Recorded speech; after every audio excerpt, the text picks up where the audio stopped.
आगे आम देशर लोक मैंने कहती परित्राण देवाई हेले जन को बलिदान करने को पड़ो आउ जे बलिकृत हेबे से प्रजापति हेबा दरकार जे परित्राण देबे तांकर बलिदान करा जीव दरकार आ जांकर बलिदान करा जीव से प्रजापति हेबे तांको विषय कहा जाए से प्रजापति यज्ञ बोली कहा जाए। आम देश में 5 प्रकार यज्ञ अछि गोमेध यज्ञ अजामेध यज्ञ अश्वमेध यज्ञ नरमेध यज्ञ आ शेष होछि प्रजापति यज्ञ। ए 5 प्रकार यज्ञ अछि आगे गोमेध यज्ञ बोली कहले गोरु को बद्ध करिकरी यज्ञ करुथिले अजामेध यज्ञ बोली कहले छेड़ी मेंढा को बद्ध करिकरी यज्ञ करुथिले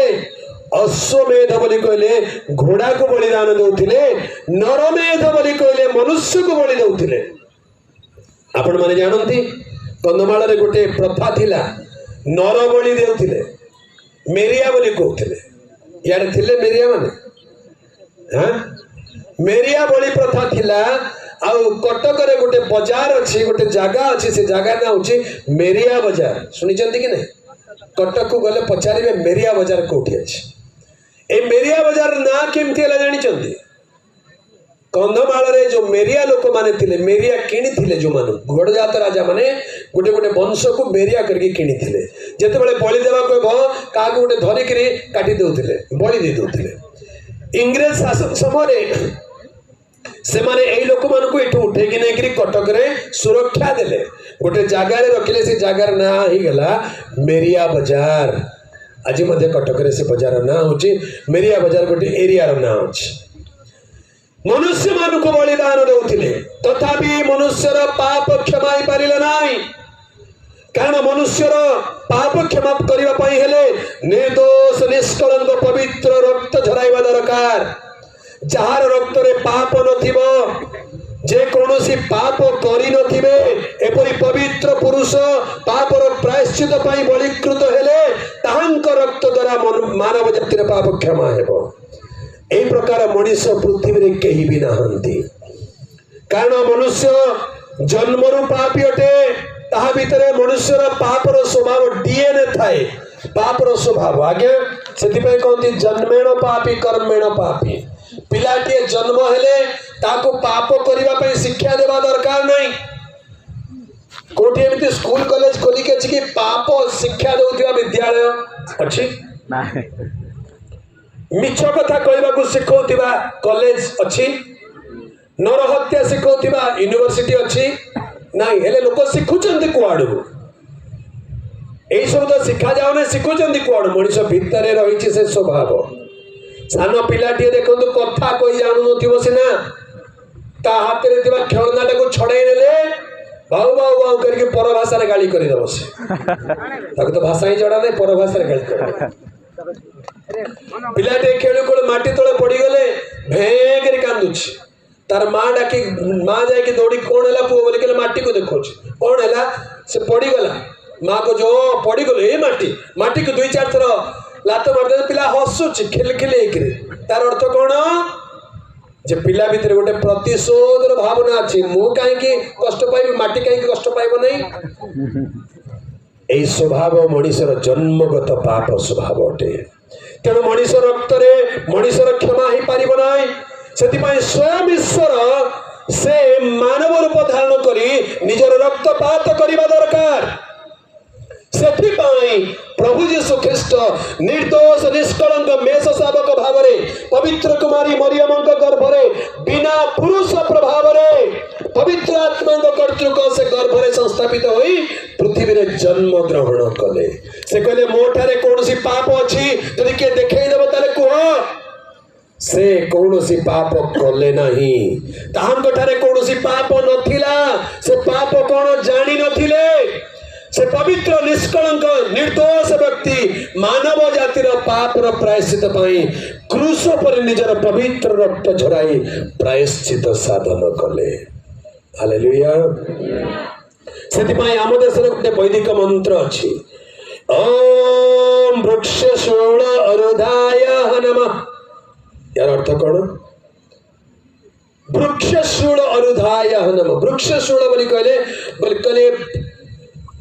वृक्षर त्रिशूल रे प्राण देइथिबा ईश्वर तुमको धन्यवाद। वृक्षर त्रिशूल त्रिशूल बोली कहले कौन जार तीनटा शूल थिबो से होचे त्रिशूल। धातुर त्रिशूल देखिचंदी आज्ञा ए धातुर त्रिशूल कौन करा जाए एटा होचे मारक अस्त्र लोक को मारिबा पई। किंतु वृक्षर त्रिशूल बोली कहले एटा मारक नुहे तारक अस्त्र। वृक्षर त्रिशूल कोटा क्रूस काठ देखिछ क्रूस काठ केमतीटा हाँ केतरा शूल अच्छी क्रूस को देखिले दुईटा बाहु ऊपर अच्छी तीनोटी शूल वृक्ष त्रिशूल ए वृक्ष त्रिशूल रे जने आपण प्राण देले ताहांकर नाम यीशु ख्रीष्ट निज पवित्र रक्त मानव जातिर पाप पई झराई देले। दिने गोटे ब्राह्मण परिवार मते निमंत्रण करथिले कथावार्ता करू करू से घर माँ कहले बाबू गोटे कथा कहबी खराब भाविब नहीं मु कहले हाँ माँ कुह हाँ जे तमर जीशु को तो तीनटा कंटारे क्रूस रे टांगी करी मारी देले से तो निज को रक्षा करि पारले तुमको केमती रक्षा करिवे बोली पचारिले बड़ा क्वेश्चन मु कहले बढ़िया कथा पचारिले माँ बहुत बढ़िया कथा पचारिले बड़ा क्वेश्चन माँ कौन बोली खराब भाभी भल लागिला नहीं नहीं खराब भाविब नहीं मुझे खराब कहीं भावी क्रूस रे तांको कहीं मारी नहांती से निज को समर्पण कर देइचंती मुझे एतिके जाए तुम जानिछ बड़ कथा यीशु को केमिति मारिले सेटा तुम जानिछ। तापर मु आगु को जाय करी आउ टिके पचारली मां खराब भाव ने मु गोटे प्रश्न पचारिबी से कहले कौन मु कहले भगवान राम केमति मले राम राज्य तो सबुठु श्रेष्ठ राज्य तांकर मृत्यु केमति हला से कहले नहीं मु मने नहीं मु जानि नहीं मु कहले अच्छा तुम यीशु को मरवाटा जानिछ क्रूस रे मारी देले हेले खाली मरवाटा जानिलो से मृत हेले समाधि रखा गले 3 दिन 3 राति उतारे पुनरुत्थित हेले आ समाधि खाली अछि आज मध्य से जीवित अछंती से मृत्युंजय अटंती। Hallelujah hallelujah hallelujah. आगे रामायण रो शेष कांड रे गोटे कथा लिखा जाए भगवान श्री रामचंद्र तांको जीवन रो शेष काल रे तांको मन रे बहुत दुख वेदना कहीं धर्मपत्नी देवी सीता भूमि तल को चली गले तांको निज भाई भ्राता लक्ष्मण से तांकर मृत्यु हो गला तांको दुई जन जाला पो लवकुश तांकर विरोधी हो गले